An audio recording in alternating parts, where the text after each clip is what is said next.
हरे कृष्णा। भीष्म जी आगे कहते हैं, मैं तो सारा शुभ कर्म करके इन तीनों गुरुजनों को ही समर्पित कर देता था। इससे मेरे उन सभी शुभ कर्मों का पुण्य 100 गुना और 1000 गुना बढ़ गया है। युधिष्ठिर, इसी से तीनों लोक मेरी दृष्टि के सामने प्रकाशित हो रहे हैं। आचार्य सदा 10 श्रोत्रियों से बढ़कर है। उपाध्याय अर्थात विद्या गुरु 10 आचार्यों से अधिक महत्व रखता है। पिता 10 उपाध्यायों से बढ़कर है और माता का महत्व 10 पिताओं से भी अधिक है। वह अकेले ही अपने गौरव के द्वारा सारी पृथ्वी को भी तिरस्कृत कर देती है, अतः माता के समान दूसरा कोई गुरु नहीं है। माता आदि गुरुजनों को सभी देवता भी जानते हैं। जो सत्य कर्म के द्वारा पुत्र या शिष्य को कवच की भांति ढक लेता है, सत्य स्वरूप वेद का उपदेश देता है, असत्य की रोकथाम करता है, उस गुरु को ही पिता और माता समझें। उसके उपकार को जानकर कभी उससे द्रोह न करें। जो लोग विद्या पढ़कर गुरु का आदर नहीं करते, निकट रहकर मन, वाणी और क्रिया द्वारा गुरु की सेवा नहीं करते, उन्हें गर्भ में बालक की हत्या के समान पाप लगता है। अतः जो पुरातन धर्म का फल पाना चाहते हैं, उन्हें चाहिए कि वे गुरुओं की पूजा अर्चना करें और प्रयत्नपूर्वक उन्हें आवश्यक वस्तुएं लाकर दें। मनुष्य जिस कर्म से पिता को प्रसन्न करता है, उसी के द्वारा प्रजापति ब्रह्मा जी भी प्रसन्न होते हैं, और जिस बर्ताव से वह माता को प्रसन्न कर लेता है, उसी के साथ समूची पृथ्वी की पूजा हो जाती है। तीनों लोकों में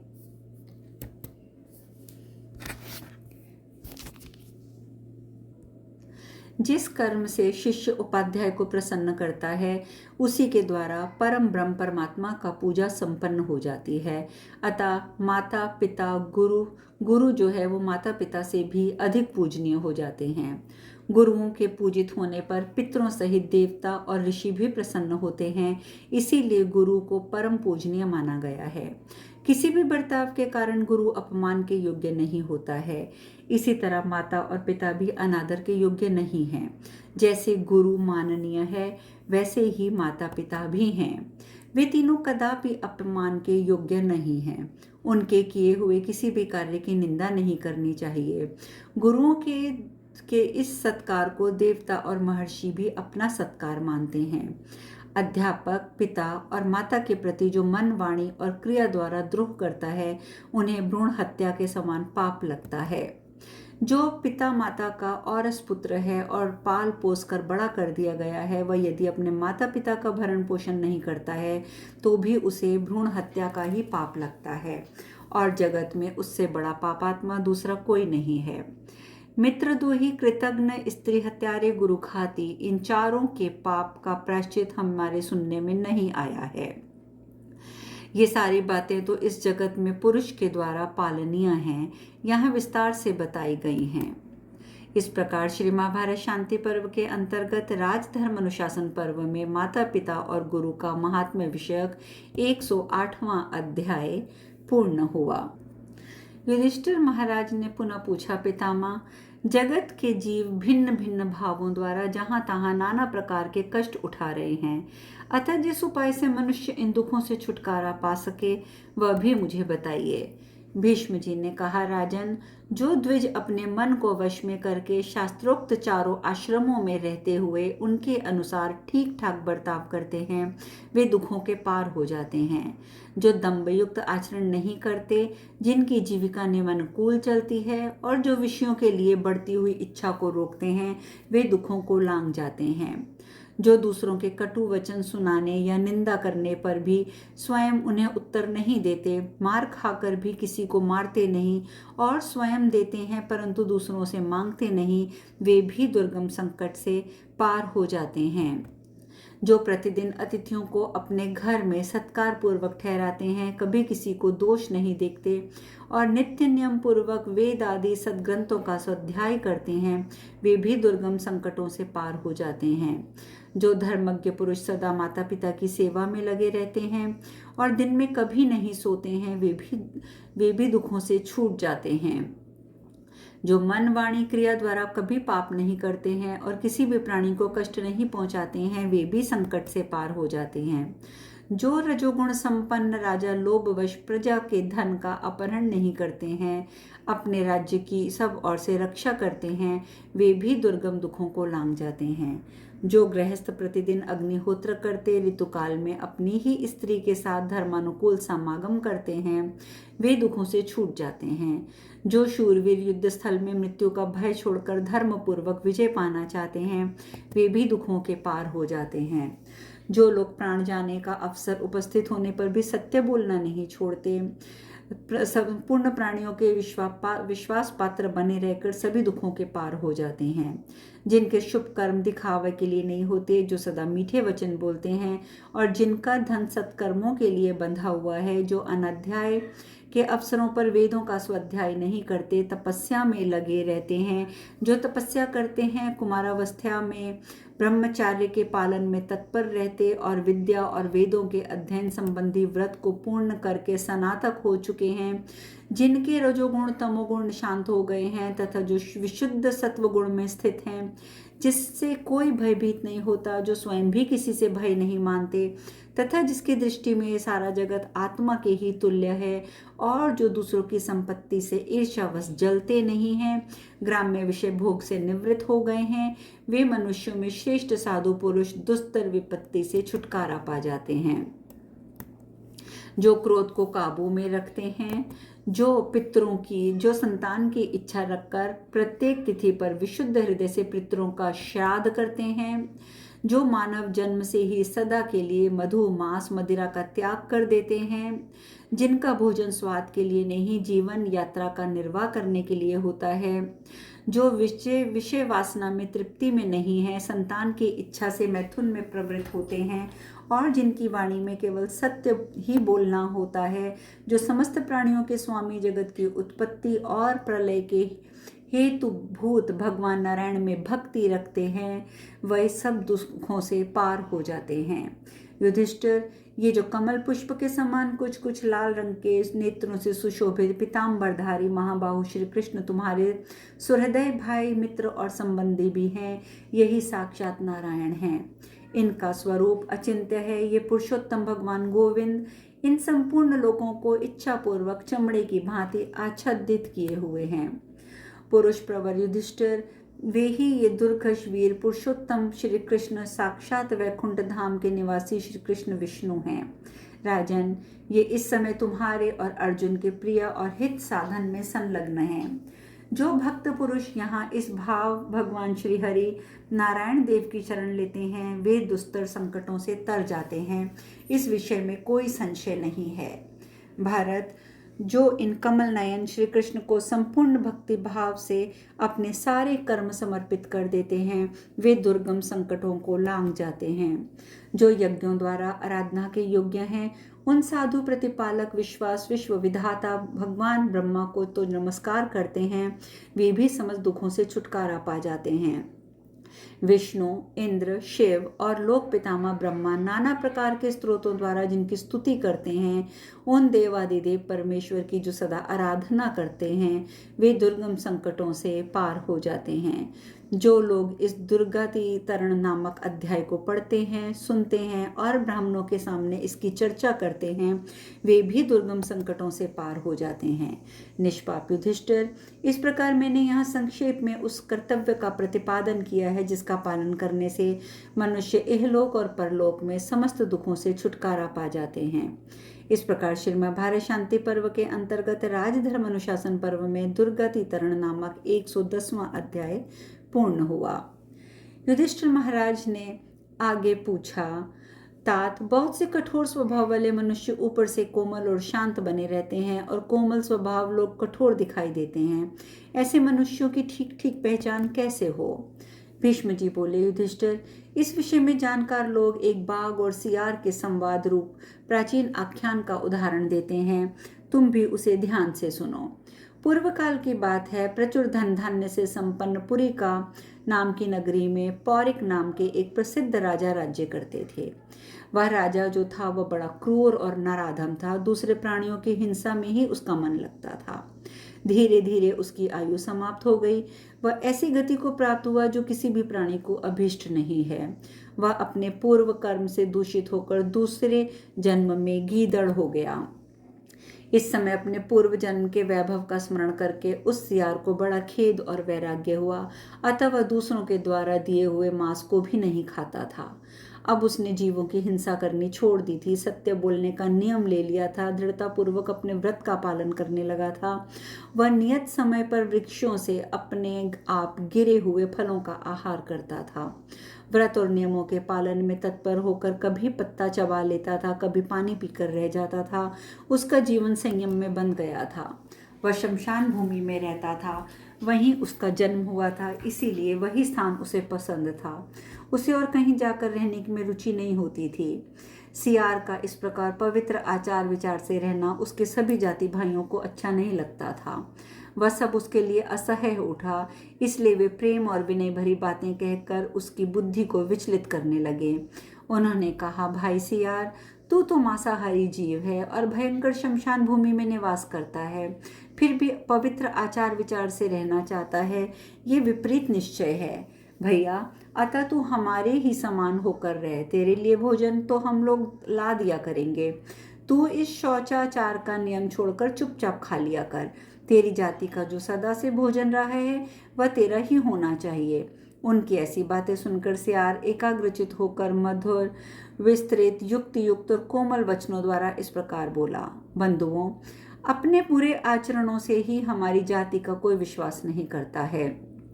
अच्छे स्वभाव और आचरण से ही कुल की प्रतिष्ठा होती है। अतः मैं वही कर्म करना चाहता हूँ जिससे हमारे वंश का यश बढ़े। यदि मेरा निवास शमशान भूमि में है तो इसके लिए मैं जो समाधान देता हूँ उसको सुनो। आत्मा ही शुभ कर्मों के लिए प्रेरणा देता है, कोई आश्रम का ही धर्म का कारण नहीं हुआ करता। क्या यदि कोई आश्रम में रहकर ब्राह्मण की हत्या करे तो उसे उसका पातक नहीं लगेगा? यदि कोई बिना आश्रम के स्थान में गोदान करे तो क्या वह व्यर्थ हो जाएगा? तुम लोग केवल स्वार्थ के लोभ में मांस भक्षण से बचे पचे रहते हो।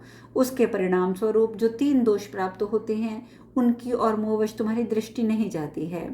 तुम लोगों की जीविका असंतोष से पूर्ण, निंदनीय, धर्म की हानि के कारण दूषित और इहलोक और परलोक में ही अनिष्ट फल देने वाली है, इसलिए मैं उसे पसंद नहीं करता हूँ। सियार के इस पवित्र आचार विचार की चर्चा चारों ओर फैल जाने के कारण एक प्रख्यात पराक्रमी व्याघ्र ने उसे विद्वान और विशुद्ध स्वभाव का मानकर उसके निकट पदार्पण किया और उसकी अपने अनुरूप पूजा करके स्वयं ही मंत्री बनाने के लिए उसका वरण कर लिया। व्याघ्र बोला, सौम्य, मैं तुम्हारे स्वरूप से परिचित हूँ। तुम मेरे साथ चलो और अपनी रुचि के अनुसार अधिक से अधिक भोगों का उपभोग करो। जो वस्तुएं प्रिय न हो उन्हें त्याग देना।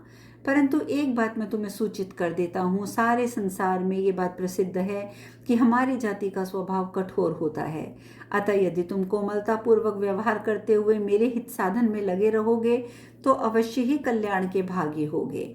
महामनस्वी मृगराज के उस कथन की भूरी भूरी प्रशंसा करके सियार ने कुछ नतमस्तक होकर विनयपूर्ण वाणी में कहा। सियार बोला, मृगराज, आपने मेरे लिए जो बात कही है वह सर्वथा आपके योग्य ही है। आपका जो धर्म है और अर्थ साधन में कुशल और शुद्ध स्वभाव वाले सहायक मंत्रियों की आप खोज कर रहे हैं, ये भी उचित ही है। वीर, मंत्री के बिना एकाकी राजा विशाल राज्य का शासन नहीं चला सकता। यदि शरीर को सुखा देने वाला कोई दुष्ट मंत्री मिल गया तो उसके द्वारा भी शासन नहीं चलाया जा सकता। महाभाग, इसके लिए आपको चाहिए कि जिनका आपके प्रति अनुराग हो, जो नीति के जानकार हों, सद्भाव संपन्न, परस्पर गुटबंदी से रहित, विजय की अभिलाषा से युक्त, लोभ रहित, कपट नीति में कुशल, बुद्धिमान, स्वामी के हित साधन में तत्पर और मनस्वी हों, ऐसे व्यक्तियों को सहायक और सचिव बनाकर आप पिता और गुरु के समान उनका सम्मान करें। मृगराज, मुझे तो संतोष के सिवा और कोई वस्तु नहीं रुचती। मैं सुख, भोग और उनके आधारभूत ऐश्वर्य को नहीं चाहता। आपके पुराने सेवकों के साथ मेरा शील स्वभाव का मेल नहीं खाएगा। वे दुष्ट स्वभाव के जीव हैं, अतः मेरे निमित्त वे लोग आपके कान भरते रहेंगे। आप अन्याय तेजस्वी प्राणियों के ही स्पर्णनीय आश्रय हैं। आपकी बुद्धि सुशिक्षित है। आप महान भाग्यशाली और अपराधियों के प्रति भी दयालु हैं। आप दूरदर्शी, महान उत्साही, स्थूल लक्ष्य, महाबली, कृतार्थ, सफलतापूर्वक कार्य करने वाले, भाग्य से अलंकृत हैं। इधर मैं अपने आप में संतुष्ट रहने वाला हूँ। मैंने ऐसी जीविका अपनाई है जो अत्यंत दुखमयी है। मैं राज सेवा के कार्य से अनभिज्ञ और वन में स्वच्छंदता पूर्वक घूमने वाला हूँ। जो राजा के आश्रय में जा रहते हैं उन्हें राजा की निंदा से संबंध रखने वाले सभी दोष प्राप्त होते हैं। इधर मेरे जैसे वनवासियों की व्रतचर्या सर्वथा असंग और भय से रहित होती है। राजा जिसे अपने सामने बुलाता है उसके हृदय में जो भय खड़ा होता है वह वन में फल मूल खाकर संतुष्ट करने वाले लोगों के मन में नहीं होता है। एक जगह बिना किसी भय के केवल जल मिलता है तो दूसरी जगह अंत में भय देने वाला स्वादिष्ट अन्न प्राप्त होता है। इन दोनों को यदि विचार करके मैं देखता हूँ तो मुझे वहाँ ही सुख जान पड़ता है जहाँ कोई भय नहीं है। राजाओं ने किन्हीं वास्तविक अपराधों के कारण उतने सेवकों को दंड नहीं दिया होगा जितने कि लोगों के झूठे लगाए गए दोषों से कलंकित होकर राजा के हाथ से मारे गए होंगे। मृगराज, यदि आप मुझसे मंत्रित्व का कार्य लेना ठीक समझते हैं तो मैं आपसे एक शर्त कराना चाहता हूँ। उसी के अनुसार आपको मेरे साथ बर्ताव करना उचित होगा। मेरे आत्मजनों का आपको सम्मान करना होगा। मेरी कई हितकर बात आपको सुननी होगी। मेरे लिए जो जीविका की व्यवस्था आपने की है वह आप ही के पास सुस्थिर एवं सुरक्षित रहे।